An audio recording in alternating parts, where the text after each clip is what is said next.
suivre. Les deux chefs d'État sont en train de faire leur rentrée ici. Pour commencer ces points de presse, les journalistes sont debout et voilà, le chef d'État, nous allons le suivre.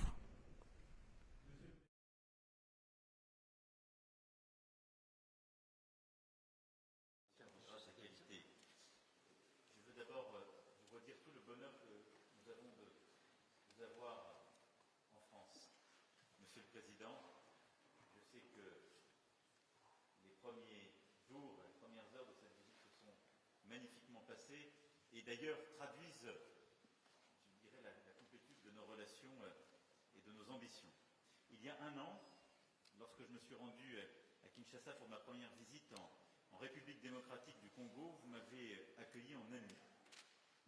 Je ne l'oublie pas, et ce jusqu'à Vandale. C'est donc naturellement en ami que j'ai le plaisir de vous recevoir ici à Paris, car c'est ici Paris. Et pour cette nouvelle visite, la quatrième depuis que vous êtes chef de l'État, mais la première visite officielle. Je me réjouis de cette visite car elle témoigne de l'attachement qu'il y a entre nos deux pays dans un moment difficile, il faut bien le dire, que vous vivez. Monsieur le Président, l'année dernière à Kinshasa, nous avons discuté des pistes de renforcement de ce partenariat bilatéral et je voudrais évoquer tout le chemin parcouru. D'abord, nous voulons continuer d'accompagner votre développement économique. On l'a évoqué ensemble, les équipes ont travaillé sur ce sujet et nous le faisons de manière partenariale à votre écoute, en réponse à vos besoins, dans 3 domaines principaux: l'appui aux métaux critiques, aux villes durables et la transformation numérique. À ce titre, je me réjouis de l'intensification des investissements et des échanges commerciaux entre nos deux pays. Le partenariat entre Alstom, Metrokin et AFC sera conclu cet après-midi pour construire un train urbain à Kinshasa. Et nous voulons continuer d'aller de l'avant. Nous avons facilité les mécanismes de financement. L'AFD a accru sa présence et continuera de le faire. La Banque publique d'investissement avance aussi avec les entreprises et le développement du secteur privé. Je sais votre attachement et je veux vous dire ici mon engagement pour aller plus loin sur des grands projets d'infrastructure, les corridors ferroviaires, y compris avec l'Angola, le projet INGA, et j'ai eu tout à l'heure le président de la Banque mondiale qui m'a dit son attachement et si la France était prête à y aller à votre côté, sa volonté d'avancer sur ce sujet. Je veux ici vous dire que nous sommes prêts à y aller. Et la volonté de continuer à avancer fortement avec ce que nous avons signé ensemble, c'est-à-dire le travail du BRGM pour cartographier à vos côtés vos ressources minières et notre volonté ensemble de travailler à une plateforme et un mécanisme de traçabilité de tous les minerais. Et ce mécanisme que vous appelez de vos voeux, c'est celui que nous soutenons, celui qui permet de lutter efficacement contre les trafics pour tous les minéraux critiques, celui, par exemple, comparable au processus de Kimberley pour le diamant qui existe aujourd'hui. Nous sommes volontaires pour avancer sur cette ligne, comme nous avons commencé à en poser les jalons lors de ma visite de l'année dernière. Nous souhaitons aussi poursuivre les discussions pour une convention fiscale bilatérale. Nous avons lancé également une communauté Afrique-France Entrepreneurs à Kinshasa la semaine dernière pour rapprocher les jeunes entrepreneurs français et congolais. Tout avance et nous voulons donc aller encore plus loin sur le plan économique. Je sais que vos discussions de cet après-midi contribueront fortement. Deuxièmement, la France déploie son action en appui de la population congolaise. Nous le faisons dans le sillage des actions que vous portez, Monsieur le Président, particulièrement en faveur de la jeunesse et des territoires. Depuis 2022, sur un horizon de 3 ans, nous avons engagé ensemble pas moins de 500 millions d'euros dans votre pays pour des projets concrets en matière de santé, d'éducation, d'enseignement supérieur et de recherche, de formation professionnelle, d'entrepreneuriat culturel ou encore de sport. Une fois ces engagements respectés, et ils le seront bientôt, je souhaite que nous puissions signer prochainement un nouveau protocole pluriannuel. Je veux ici saluer les initiatives concrètes pour la jeunesse. J'en prendrai 2 à titre d'exemple. Dans le domaine de la mode, la France accompagnera bientôt la création d'un institut régional de la mode à Kinshasa. Et dans le domaine sportif également, nombre de grands sportifs congolais jouent en France, à commencer par le capitaine des Léopards, Jean-Sel Memba, à qui je souhaite le meilleur pour le match de jeudi. Et nous voulons développer notre coopération sportive et allons soutenir la mise en place d'un Institut national du sport à Kinshasa sur le modèle de l'INSEP en France. Ce projet vous a été présenté, je le sais, hier, en marge d'un grand match de football qui s'est tenu à Clairefontaine. Troisièmement, la France voit dans la RDC un partenaire clé dans la protection des trésors que nous avons en partage. La forêt du bassin du Congo est l'un des poumons de notre planète. Nous avons lancé, lors de la COP28 de Dubaï, un partenariat pour les forêts, la nature et le climat, ensemble aux côtés des États-Unis et de l'Allemagne, pour mutualiser les appuis financiers et techniques. Et je me réjouis que votre pays ait accepté de faire de Kinshasa la capitale hôte de la prochaine conférence des parties du partenariat pour les forêts du bassin du Congo, co-organisée avec le Gabon et la France. L'autre trésor que nous avons en partage avec les forêts, c'est la langue. La RDC est le premier pays francophone au monde. La francophonie est un trésor en partage, communauté de valeurs, de solidarité, dynamique et créative, et je suis à cet égard heureux de pouvoir vous réaccueillir lors du sommet de la francophonie en octobre prochain. Quatrièmement, nous voulons défendre la consolidation de la souveraineté de votre pays. C'est l'objectif de notre excellente coopération de sécurité et de défense. Le ministre des Armées se rendra donc prochainement dans votre pays sur la base des échanges que nous avons eus pour consolider en particulier les initiatives en termes de formation, mais aussi capacitaires que nous pourrions prendre pour renforcer justement cette souveraineté. C'est ce qui s'est manifesté à travers notre soutien à la création d'une école de guerre à Kinshasa, par notre appui à la fondation d'une brigade de combat en jungle de votre armée. Cette dynamique, nous voulons la poursuivre.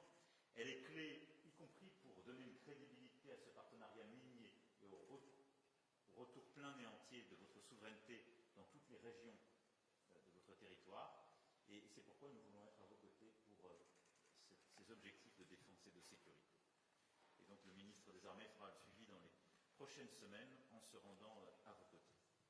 Enfin, votre visite intervient, je l'ai évoqué, dans un contexte particulièrement tragique pour le peuple congolais. Nous en avons évidemment longuement parlé avec le président un instant. La population de l'Est de la RDC souffre depuis maintenant 3 décennies des conflits armés, des déplacements de population et des ingérences étrangères. La France continuera à se battre pour qu'elle ne soit pas oubliée et qu'une solution soit trouvée. Et vous recevoir, passer le temps que nous avons passé à parler en détail de ce qui se joue, c'est aussi redire très clairement qu'il ne peut pas y avoir de double standard. Et que nous qui défendons l'intégrité territoriale en Europe, nous la défendons aussi sur le continent africain. Dans ce contexte particulièrement douloureux, je veux évidemment réexprimer notre solidarité avec le peuple congolais et rappeler ici la position de la France. D'abord, la France ne transigera jamais sur l'intégrité territoriale et la souveraineté de la RDC. Ensuite, nous n'avons aucune difficulté à pointer les responsabilités. Je vais le dire avec la plus grande clarté possible, la France condamne fermement l'action de tous les groupes armés, et particulièrement l'offensive du M23, qui doit cesser les combats et se retirer de l'ensemble des territoires qu'il occupe.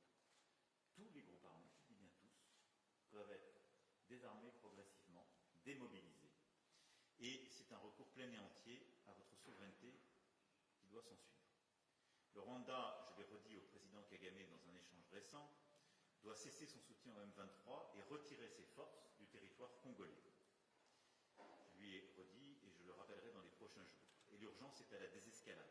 Il est également important, dans le même temps, de lutter contre les discours de haine et l'action des anciens génocidaires du FDLR. Et je veux vous remercier pour les engagements très clairs que vous avez pris, pour à la fois agir de manière très concrète et assumer politiquement la lutte contre les FDLR, et nous engager la communauté internationale et les forces onusiennes pour accompagner le processus, évidemment, de DDR de cette force. Aucune de ces forces n'a quelque légitimité que ce soit. La seule force armée qui peut et doit opérer sur votre territoire, ce sont les forces armées de la RDC.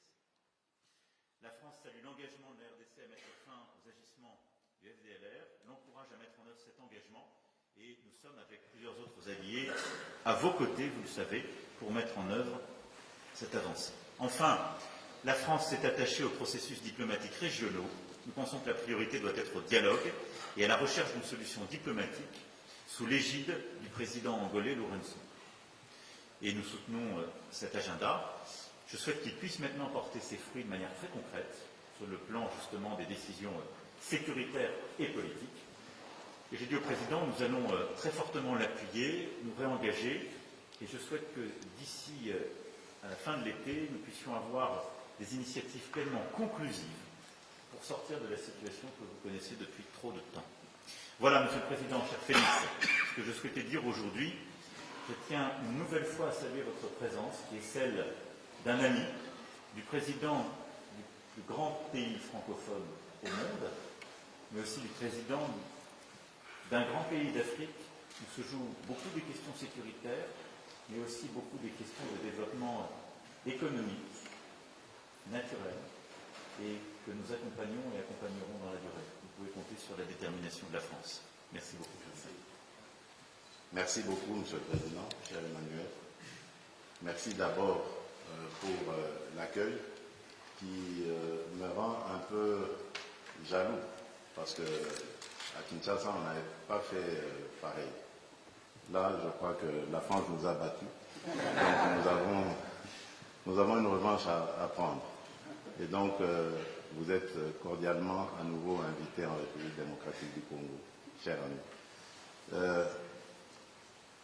Merci également, je crois que le Président a tout dit, je ne vais pas revenir sur les détails de nos discussions, mais ce qui a le plus retenu mon attention, c'est l'engagement encore plus grand de la France aux côtés du peuple congolais, surtout dans ce que nous subissons comme guerre injuste qui nous est imposée par le Rwanda, qui soutient le M23.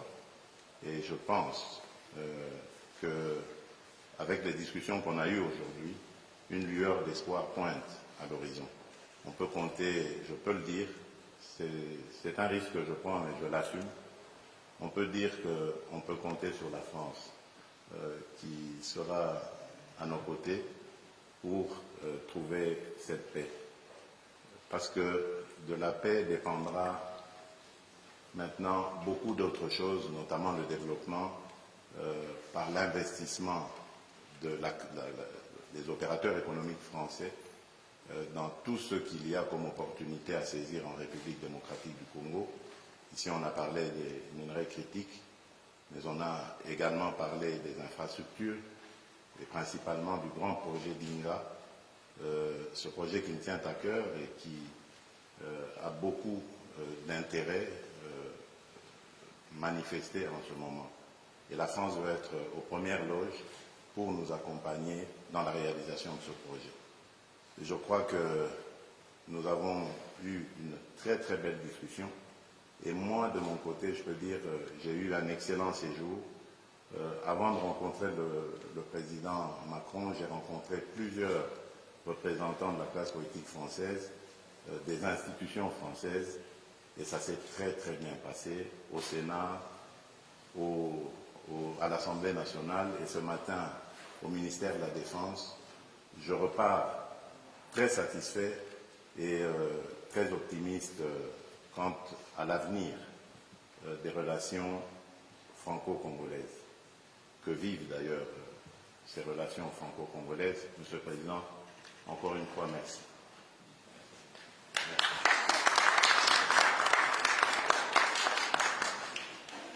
On va prendre, je crois, deux questions. Bonjour, Monsieur le Président. Alors, excusez-moi, mais nous, on a un train de retard, on n'a pas participé au dîner, alors je voudrais commencer par parler de cette guerre. Tout commence au génocide rwandais. La France a beaucoup à se reprocher. Le président Macron l'a dit et redit. Ce serait peut-être l'occasion de lever ou de déclassifier les documents toujours secrets pour savoir ce que l'on a exactement à se reprocher. Alors aujourd'hui, la guerre continue et des sanctions sont demandées par la République démocratique du Congo. Ma première question, c'est est-ce que cela a toujours été ou est toujours à l'ordre du jour? Je vous avais déjà posé la question l'année dernière, ici. Ça, c'est pour le président Macron. J'ai une question pour le président Tshisekedi. Le président Sarkozy, c'était il y a beaucoup plus longtemps, avait parlé d'exploitation commune des ressources de la sous-région. Jusqu'où n'irez-vous pas pour obtenir la paix? Est-ce que avoir cette paix, pour vous, aura aussi le prix de concession demandé par d'autres pays, et particulièrement le Rwanda? Je vous remercie. Sur les sujets, merci beaucoup pour votre question, sur les sujets mémoriels que vous avez évoqués. Sur les sujets mémoriels que vous avez évoqués, je veux ici être très clair. Il y a un exercice inédit, pas simplement de transparence, mais scientifique qui a été conduit à ma demande. J'ai mandaté le professeur Claire avec toute une commission d'experts reconnus, indépendants, qui, pendant de longs mois, ont fait un travail sur la base duquel j'ai prononcé le discours de 2021, qui est le seul discours et les seuls mots qui ont autorité en la matière. Il y a ensuite un travail historique et historiographique qui se poursuit, et tout a été mis à disposition avec un dialogue et d'ailleurs même un changement de nos règles à la lumière de ces demandes. Donc je vous renvoie là aux travaux de la commission Duclerc, à mon discours de mai 2021 sur ce sujet. Maintenant, je parle d'avenir. Sur la situation, notre volonté, c'est de la régler d'un point de vue militaire, sécuritaire et d'un point de vue politique, car tout se tient. Et vous avez raison, la situation que connaît l'Est de la RDC étant enquistée au fond depuis 3 décennies. Et certains ont pris des habitudes, il faut bien le dire. Et elle suppose d'avoir une réponse à l'égard de tous les groupes armés. C'est pourquoi je vais ici être très clair, puisque vous m'interrogez de manière générique sur la question des sanctions. La France, d'abord, a condamné publiquement les agissements rwandais à l'est de la RDC, et ce, à plusieurs reprises depuis la fin 2022. Nous avons aussi pris des sanctions. Au niveau européen, c'est parce que la France a plaidé, justement, pour le renforcement du régime en vigueur en décembre 2022, que des mesures restrictives individuelles inédites ont été prises, 6 mois plus tard, à l'encontre des groupes armés congolais M23 et FDLR, et d'un officier rwandais impliqué sur le terrain, au Nord Kivu. Nous continuerons à explorer cette voie à chaque fois qu'elle sera nécessaire. On a d'ailleurs parlé très précisément avec le président de ce sujet. Pour le moment, nous considérons que, d'abord, on continuera à apporter des sanctions comme ça individuelles et ciblées en fonction des évolutions sur le terrain. Notre priorité, elle est à l'action DDR à l'égard de tous les groupes armés, réimplication des forces régionales onusiennes reconnues et acceptées par la RDC sur son sol, et avec un travail et des engagements que nous demandons au Rwanda. Et ce faisant, nous pensons que le dialogue et la recherche de la solution diplomatique et sécuritaire est plus efficace à ce jour. Mais rien ne doit être exclu, et nous ferons tout ce qui est utile à chaque étape, comme nous l'avons fait tous ces derniers mois et ces dernières années. Oui. Ce qu'avait dit le président Sarkozy il y a quelques années était peut-être sujet à débat en ce moment-là, mais je pense que beaucoup d'eau a coulé sous les ponts depuis lors. Et aujourd'hui, la situation est totalement différente. Je suis moi-même témoin vivant de ce que je vais dire. Lorsque je suis arrivé à la tête de ce pays, j'ai tendu la main à tous nos voisins. J'ai fait le tour, on en a 9, je les ai tous vus, particulièrement le Rwanda et l'Ouganda, pour tirer un trait sur nos tensions du passé. Et nous avons expérimenté ce dont avait parlé le président Sarkozy, c'est-à-dire cette coopération sur des projets, des joint ventures,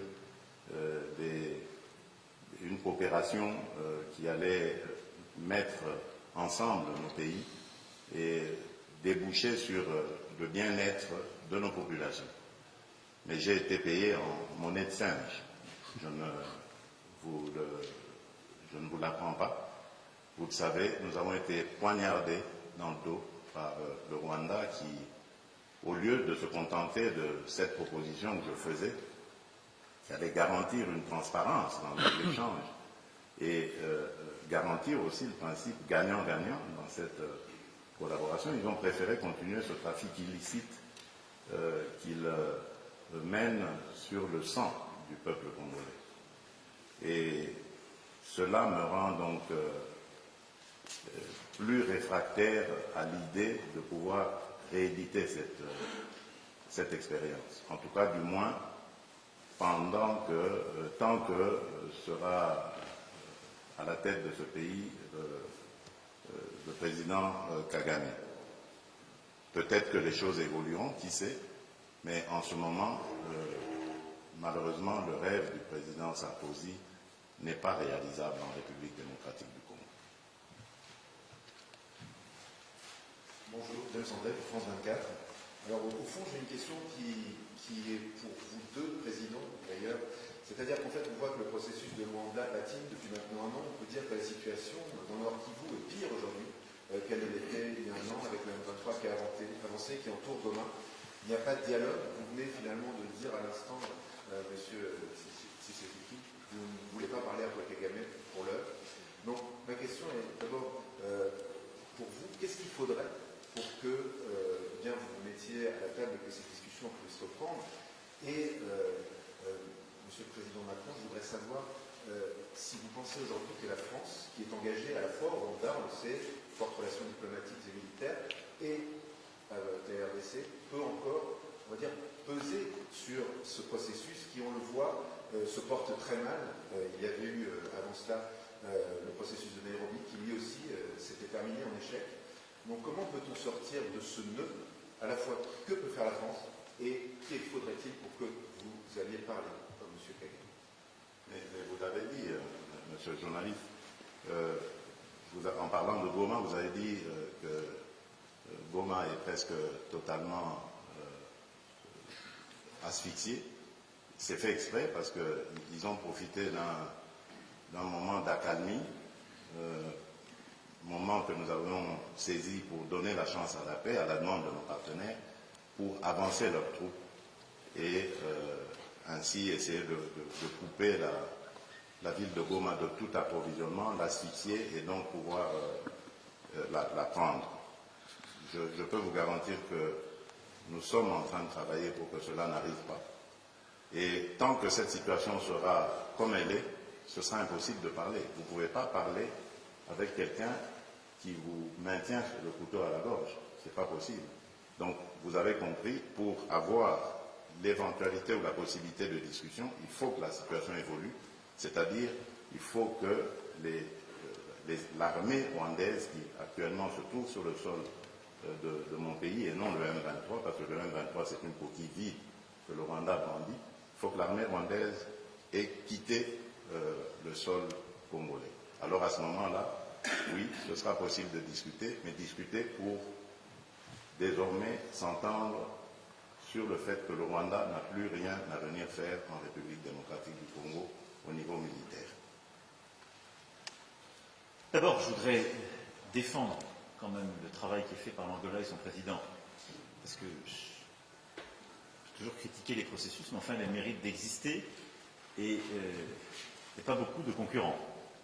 Donc l'engagement du président Lourenço est une chance pour la sous-région et je crois vraiment pouvoir le dire pour la RDC aussi. Et il le fait avec beaucoup d'engagement, de courage et de ténacité. Et donc nous soutenons ces efforts et nous nous coordonnons très étroitement avec ce qui est fait par le président Lourenço. Ensuite, la priorité aujourd'hui, ça a été dit, c'est un processus de désarmement et de sortie du territoire des groupes armés qui n'ont rien à y faire. Alors désarmement et encadrement, si je puis m'exprimer ainsi, des FDLR, d'une part, et retrait des forces rwandaises qui sont sur le sol congolais. Ça, c'est la priorité. Puis, désarmement du M23 et processus d'accompagnement. Donc, la priorité, elle est là, elle est sécuritaire, c'est le plan sur lequel on a travaillé. Et donc, pour moi, c'est véritablement ces premiers pas maintenant qui doivent être mis en œuvre dans un dialogue que nous allons essayer d'accompagner. Le rôle de la France est d'abord d'avoir une voix claire sur la question de la souveraineté territoriale en Afrique. Et je pense que c'est très attendu sur le continent et c'est très attendu pour la crédibilité même de notre action. Je l'ai dit, il n'y a pas de double standard. Et donc on ne peut pas dire chaque jour que la souveraineté territoriale en Europe justifie des efforts massifs et notre soutien à l'Ukraine, mais que la souveraineté territoriale de la RDC, ce serait une question secondaire. Non. Donc ça, on y tient. La deuxième chose, c'est que parce que nous parlons à toutes les parties, c'est d'essayer d'aider cette médiation. Et comme nous l'avons fait aujourd'hui, je remercie encore une fois le Président qui a pris des engagements clairs sur les FDLR, qui suppose un engagement aussi très fort de la communauté internationale et des forces onusiennes, mais sont son poids politique est important pour ce processus. Il a du coup de la valeur vis-à-vis des Rwandais que je me fais fort de convaincre d'un retrait en parallèle de leurs forces qui n'ont rien à faire sous le sol congolais. Et si on arrive à réenclencher un tel processus, la confiance se crée.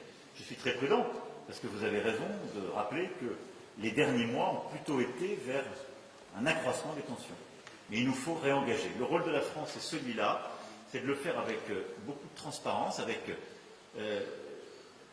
la défense de nos principes, des équilibres de la sous-région, et de le faire en lien très étroit avec les médiations régionales. Donc nous allons continuer de nous engager de bonne foi sur des principes très clairement établis dont nous avons parlé ensemble et que je vous ai exposés dans la plus grande transparence. Je pense qu'on peut y arriver, je dirais même que nous devons y arriver. La réalité, c'est celle que votre confrère évoquait juste avant, c'est que nous parlons là d'une situation qui, depuis 3 décennies, s'est installée. Et donc, nous avons raison de nous y attacher collectivement, mais ça va supposer beaucoup de courage de tout le monde et un réengagement massif à tous égards. C'est aussi pour ça que tout ce qui est fait pour reformer, recréer l'unité des forces armées en RDC et reprendre la totalité de la souveraineté du territoire est très important côté Mongolie. Merci beaucoup. Merci mesdames et messieurs et merci à nouveau au président.